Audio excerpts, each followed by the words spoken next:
কিন্তু ওনারা এটাকে ওনাদের ইয়ের মধ্যে প্রতিবেদনের মধ্যে রাখে। এখন র্যাডিক্যাল রিফর্ম বলতে আমরা তাহলে কি করতে যাচ্ছি? আমরা 600 আসনের কথা বলি, 600 প্রার্থীর কথা বলি। 300 আসনই থাকবে, কিন্তু প্রত্যেক আসনে একটা সাধারণ আসন হবে যেখানে নারী বা পুরুষ যে কেউ প্রতিদ্বন্দ্বিতা করতে পারে। আর 300 আসনে 300 জন সংরক্ষিত আসনে নারী প্রতিনিধি থাকবে। তো এটা শুনে অনেকে বলছে তাহলে তো নারীরা মেজরিটি হয়ে যাবে। তো আমরা 52 বছর পুরুষ আধিক্য এবং পুরুষ আধিপত্যের মধ্যে বাস করেছি। বললে হোক নারীরা দেখাবে বেটার গভর্নেন্স দেখাবে, আমি নিশ্চিত সেটা সম্পর্কে। আর যেটা মনে রাখা দরকার, সংসদে যে প্রতিনিধি যাচ্ছে সে কিন্তু আইন প্রণেতা। তার কিন্তু কনস্টিটিউয়েন্সিতে টিউবওয়েল হলো না, মসজিদ হলো না, মাদ্রাসা হলো না, স্কুল হলো, এগুলো তার ব্যাপার না। সুতরাং তার পিছনে আমাকে বলা হলো যে খরচ বেড়ে যাবে, তাকে এত ব্লক গ্রান্ট দেওয়ার দরকার নেই। তার কাজ কিন্তু ঢাকায় সংসদ ভবনে।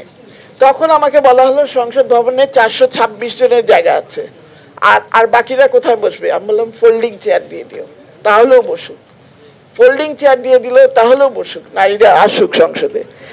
এবং আমরা বলছি যে ঘূর্ণায়মান পদ্ধতি যেটা প্রস্তাব করা হচ্ছে নির্বাচন সংস্কার কমিশনের পক্ষ থেকে, এটা একটা রিডিকুলাস প্রপোজাল।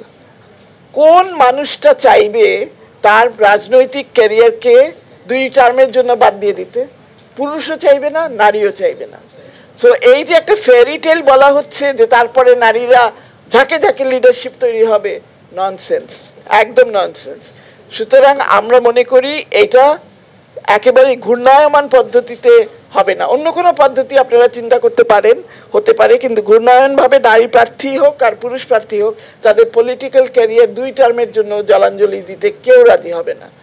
আপা, আমার একটা প্রশ্ন ছিল যে মানে যেহেতু কনস্টিটিউয়েন্সি একটা কিন্তু 2 জন নির্বাচিত সংসদ সদস্য, আমরা এর আগে অনেক স্টাডিতে দেখেছি কনস্টিটিউয়েন্সি না থাকলে পরে নারীদের এম্পাওয়ারমেন্টে সমস্যা হয়।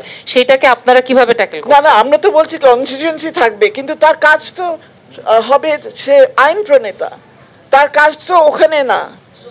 ওখানে কি টিউবওয়েল, সেটা তো পুরুষের ক্ষেত্রেও তাই তাহলে? হ্যাঁ নিশ্চয়ই। আমি তো করে না। আমি তো বলছি কোনো পুরুষ ও পলিটিক্যাল ক্যারিয়ার মানে বিসর্জন দিতে চাইবে না, কোনো নারীও পলিটিক্যাল ক্যারিয়ার বিসর্জন দিতে চাইবে না। সে যদি নির্বাচনে আসে সেটা একটা পলিটিক্যাল ক্যারিয়ার গড়বে বলে আসছে, সেই স্বপ্ন নিয়েই আসছে।